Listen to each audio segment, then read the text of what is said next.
এই নিয়ে আরো জানাতে খুলনা থেকে আমাদের সাথে যুক্ত হচ্ছেন প্রতিনিধি আশরাফুল ইসলাম নূর। নূর, সেখানে বিক্ষোভ এখনো চলমান রয়েছে কিনা, সর্বশেষ কি পরিস্থিতি দেখছেন সেখানে?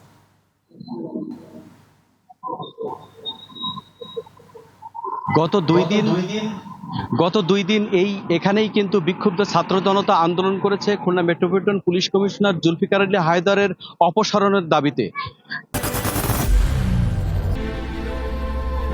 I am Ox.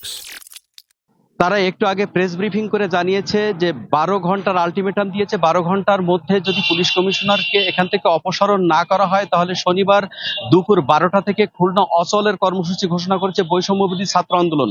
এবং এই 12 ঘন্টার এই যে 24 ঘন্টার আলটিমেটাম দেওয়া হয়েছে শনিবার দুপুর 12টা পর্যন্ত, এটা কিন্তু স্বরাষ্ট্র উপদেষ্টাকে উদ্দেশ্য করেই, স্বরাষ্ট্র উপদেষ্টার নাম ধরেই বলা হয়েছে যে এর মধ্যে যদি স্বরাষ্ট্র উপদেষ্টা কেএমপি কমিশনার জুলফিকার আলী হায়দারকে খুলনা থেকে অপসারণ করা না হয় তাহলে খুলনা অচল করে দেওয়া হবে।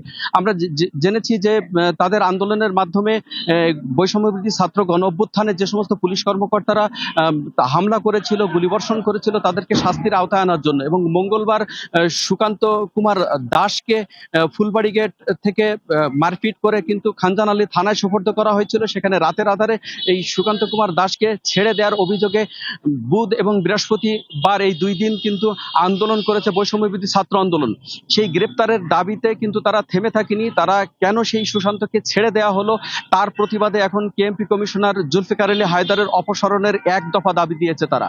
শনিবার দুপুর 12টার মধ্যে যদি তাদের দাবি মেনে না নেওয়া হয় তাহলে স্বরাষ্ট্র উপদেষ্টাকে উদ্দেশ্য করে বলা হয়েছে যে শনিবার দুপুর 12টার পরে খুলনাকে অচল করে দেবে বৈষম্যবিরোধী ছাত্র জনতা। এই ছিল আমার কাছে সর্বশেষ। মুজাহিদ।